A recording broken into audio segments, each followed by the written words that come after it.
Today we got the long-awaited finale of Season 2 of Helluva. This episode was probably the craziest one yet, which I'll get into shortly. Like always, I'll give a brief synopsis of what happens, and then move on to discuss my thoughts after. So Sinsmas carries on right from where Mastermind left off. Stolitz is obviously distraught after the events of Mastermind and struggling without his happy pills. It's of course Sinsmas, with everyone celebrating it. At the office they're hired to go off on a mission to the human world. However, the gang bails on it because it's too heartbreaking, and we get a lovely scene of Blitz imagining the family as Stolitz, Octavia, himself and Luna. At the same time, we see what's going on over at Andre's house with Stella and Octavia. Octavia sings a really emotional song called I Will Be Okay. Stolitz goes off to find Octavia at Andre's house while Octavia looks for Stolitz. Stolitz confronts Andre and we have this huge battle scene. Octavia shows up to save everyone, but afterwards she unleashes her feelings onto Stolitz and leaves before he can explain himself. At the end of the episode, IMP celebrates Sinsmas at Blitz's place. Millie leaves briefly to phone Sally Mae where she discovers she's pregnant. Stolitz and Blitz have a dance together where they hug and the episode ends. With the synopsis covered, let's get into my thoughts. Right off the bat, I will admit that I was quite emotional while watching this episode.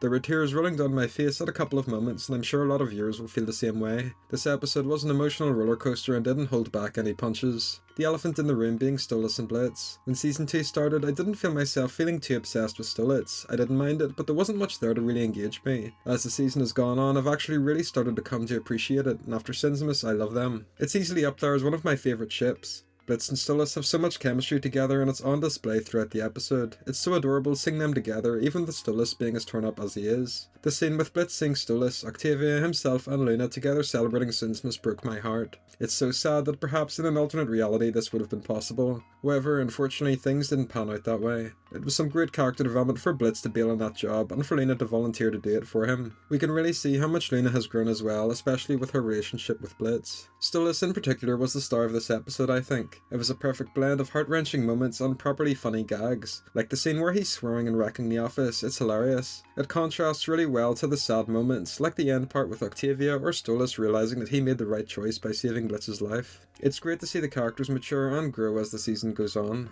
Blitz, like Stolitz, has improved leaps and bounds. Throughout this episode, he's both sincere and funny. The way Brandon swapped between the two moods was wonderful. He's such a complex character and it's lovely to finally see him get a break in life through his relationship with Stolitz. He definitely deserves it. Octavia is a complex one too. I'll get more into her role perhaps in a future dedicated video, but I think some people won't be happy with her portrayal. She's obviously struggling with picking between Stolitz and Stella. We, as the viewers, can clearly tell which option is correct, but Via doesn't know this. This is seen clear as day with the end confrontation with Octavia refusing to hear Stolitz out. In an alternate reality, she'd listen to her dad and things would work out in the end. However, throughout the season we've seen how Stella and Andre have controlled and twisted her psyche. When she walks off, it's unclear if she's going to live with Stella or is looking to start her life fresh somewhere else. I'm interested to see where her story goes with this. I really do hope Octavia returns in future episodes, and I'm sure she will. She's a multifaceted character that's difficult to nail down, so maybe as she grows and develops, she'll eventually come to learn how bad Stella really is. Moving on, we got a bombshell announcement that Millie is pregnant. I'm going to be honest, this completely caught me off guard. I noticed that Millie was feeling a bit off throughout the episode, like her mood and her throwing up, but I never put two and two together that she was pregnant until my friend Tactic Girl, who I was watching the episode with, said that she is, and shortly after this was revealed to be the case. This is obviously a huge moment. Having a child complicates any marriage, so it'll be interesting to see how this impacts things between Moxie and Millie, but also IMP as a whole. Maybe through raising their baby, the other characters can sort of be like adoptive parents. It would be so cute to see Stolitz, Luna or Blitz taking turns to look after the baby while Moxie and Millie have time together. There's also a chance that as the child grows up, they could end up being part of IMP. However, it's not exactly clear if that'll happen, since the way characters age in Hell is obviously a bit complicated and not 100% like it is in real life. Either way, I think this was a good choice, and I can't wait to see how this will pan out in Season 3. Sinsmas, I think, at least animation-wise, was the best in the season so far. The standout scene being that huge battle with Andre. The various effects and camera movements made it look like I was watching God of War or Shadow of the Colossus. The amount of work that must have went into that scene would be crazy. The action moments are always wonderful in Helluva,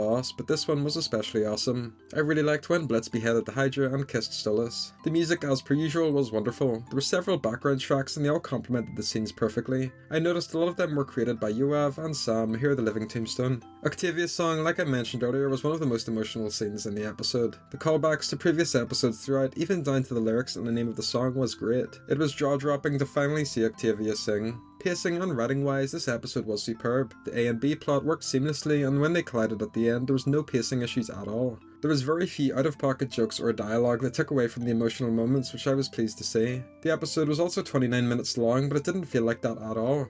Like I said, it was paced so well that I didn't even notice that it was a long episode while watching. So, is there anything to criticise? Well, for me, there isn't much, but I do have a few points to talk about. Firstly, I think Stella was a little underutilised. She sort of disappeared halfway throughout the episode. For example, there's a huge battle scene where part of the house gets destroyed, however Stella is nowhere to be seen. Personally, I think it would have been funny if during the boss fight, a part of the house was destroyed and we saw Stella surprised while watching TV or something. Otherwise, her character was solid. I will say I'm quite surprised that both her and Andre lived. I had a feeling that they'd either die or get injured, but that wasn't the case. So it seems to be that they'll return as recurring villains in future seasons, which I'm happy about. Andre and Stella get a lot of flack online, but I personally love them as villains. They're a great duo, so I think if they died during this finale, it would have been a missed opportunity. Like I mentioned earlier, I think you could criticise Octavia a little. I can definitely foresee some discussion around her character going on. I feel like she's finally realising how messed up her parents were, but she can't fully comprehend it. I think some viewers in particular will watch her scenes and just say she's a poorly written character, but I disagree. She's in a tough situation and we'll obviously find out more about her motivations as future episodes go on. So overall, what do I think? Well, as you can see, I love this episode. Mastermind was also a banger, so they managed to keep the ball rolling back to back with the superb finale. It was a great blend of all of the things I liked about the show, and it properly set up a lot of future plot points for season 3. I'm sure fans will be discussing and theorising this episode for many months. So what do you think? Did the episode pan out the way you thought it would? Do you agree with my takes? I'd love to hear your thoughts in the comments section down below. Thanks for watching.